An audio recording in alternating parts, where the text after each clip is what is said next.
I want to suggest to you that the state poses a mortal danger to all humanity, and that this is the best reason of all for being an anti-statist, for fighting against statism in every way you know how.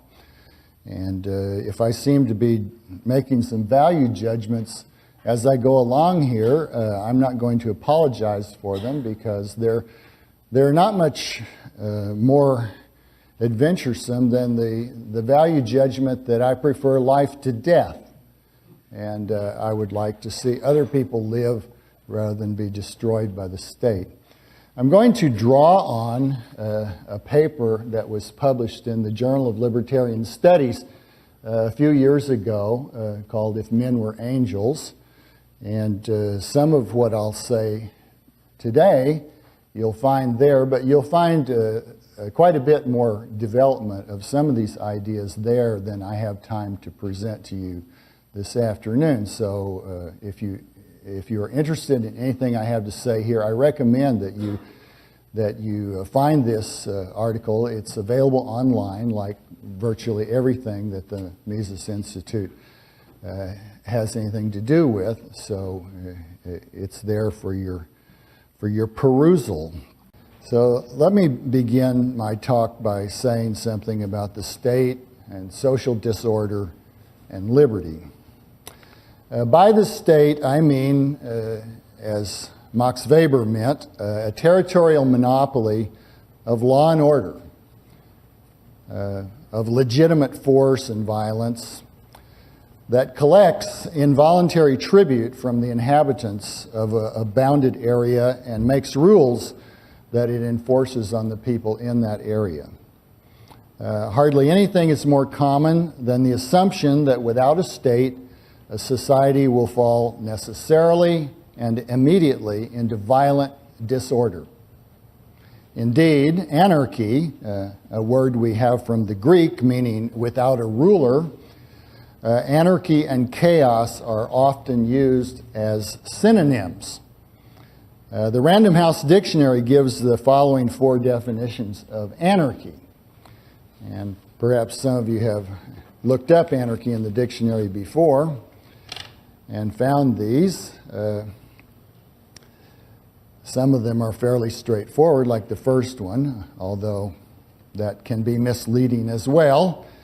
But I'm particularly interested in the third one, which describes anarchy as a theory that regards the absence of all direct and coercive government as a political ideal, and that proposes the cooperative and voluntary association of individuals and groups as the principal mode of organized society. And to the extent that any one of us in the room here espouses anarchy, it's in this sense that we espouse it.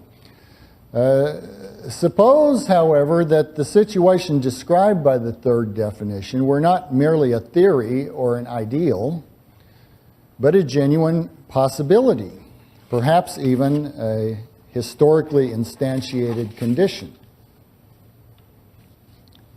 Of course, John Locke, James Madison, Mansur Olson, and nearly everybody else have concluded from their theoretical deliberations that the stateless option cannot exist, at least not for long, because its deficiencies make it so manifestly inferior to life in a society under a state.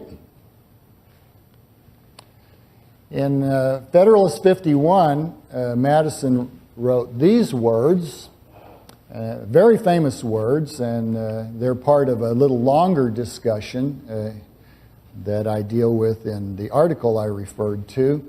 But if anybody remembers anything from the Federalist Papers at all, there's a high likelihood that it may be this passage. If men were angels, no government would be necessary. And if angels were to govern men, neither external nor internal controls on government would be necessary. And then Madison goes on to talk about how framing a government requires that we have a government to administer over men, but we must somehow provide a means of controlling that government. And this is the way in which political philosophers and political scientists have almost always thought about the issue for centuries.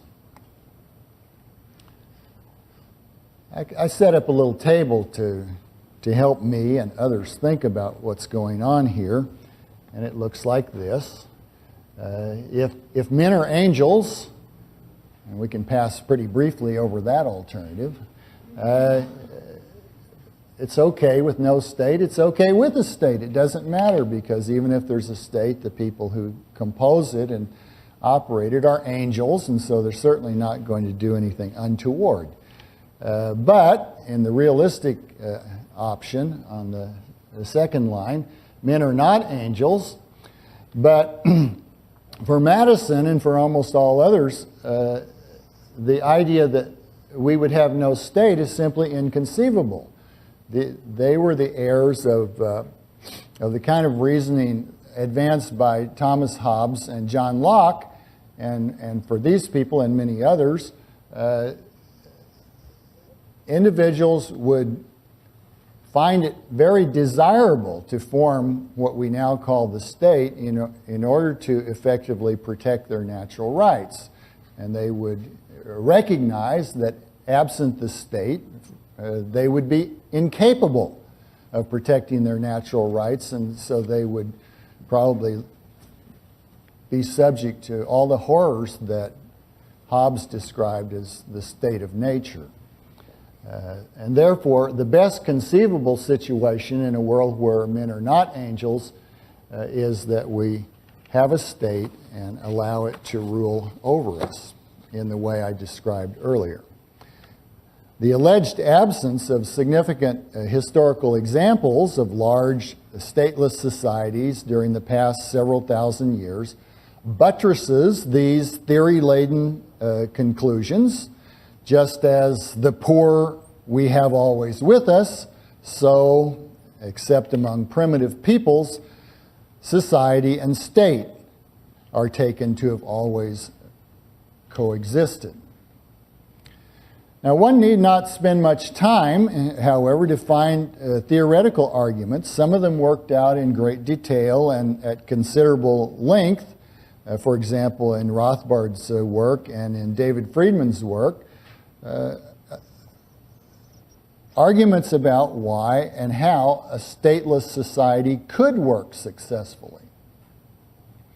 Moreover, researchers have adduced historical examples of large stateless societies ranging from the ancient Harappan civilization of the Indus Valley from as far back as 3300 BC, running up for the next 2,000 years to about 1300 BC, a society that flourished for almost 2 millennia and flourished to a high degree for much of that period. Examples ranging from Harappa to Somalia during the past 2 decades. And given the enormous literature that has accumulated on stateless societies in theory and in actual operation, we may conclude that, if nothing else, such societies are conceivable. And for a large compendium of literature on the entire subject, I recommend the book published, edited by Ed Stringham in 2007.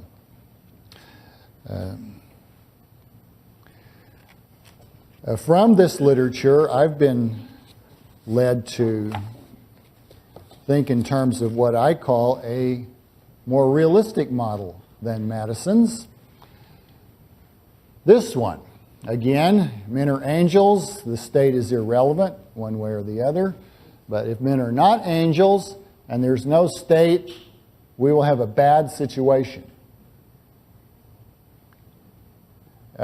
We would be fools to argue that if we simply got rid of the state, we would produce heaven on earth. That's not the nature of the human raw material. Some of us are no damn good. Okay? And that seems to be a condition that, try as we may, we can't change.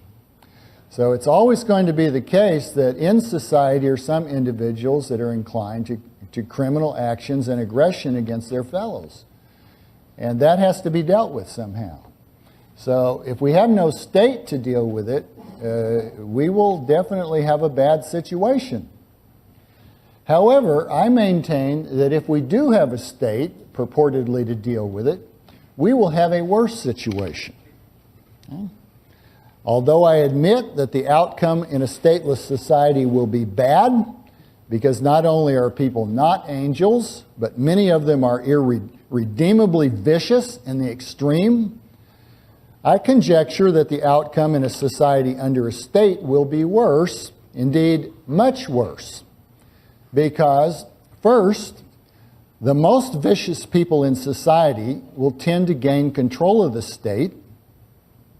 And second, by virtue of this control over the state's powerful engines of death and destruction, they will wreak vastly more harm than they ever could have caused outside the state. It is unfortunate that some individuals commit crimes, but it is stunningly worse when such criminally inclined individuals wield state powers. Lest anyone protest that the state's true function or duty or end is, as Locke, Madison, and countless others have argued, to protect individual rights to life, liberty, and property, the evidence of history clearly shows that, as a rule, real states do not behave according to that ideal. The notion that states actually function along such lines, or that they strive to carry out such a duty or to achieve such an end, resides in the realm of wishful thinking. Although some states, in their own self-interest, may at some times protect some residents of their territories, other than the state's own functionaries, such protection is at best highly unreliable and all too often nothing but a solemn farce. Moreover, it is invariably mixed with crimes against the very people the state purports to protect, because the state cannot even exist without committing the crimes of extortion and robbery, which states call taxation. And, as a rule, of course, this crime is but the merest beginning of the state's assaults on the lives, liberties, and property of the resident population. In the United States, for example, the state at one time or another during recent decades, we're not talking ancient history, has confined millions of persons in dreadful steel cages because they had the temerity to engage in the wholly voluntary buying and selling or the mere possession of officially disapproved products. Compounding such state crimes, that is, crimes of kidnapping and unjust confinement, with impudence, state officials brazenly claim credit for their assaults on the victims of their so-called war on drugs. State functionaries have yet to explain how their rampant, unprovoked crimes comport with the archetype described and justified in Locke's second treatise of government. In vain do many of us yearn for relief from the state's duplicitous cruelty. Where is the state of nature when we really need it?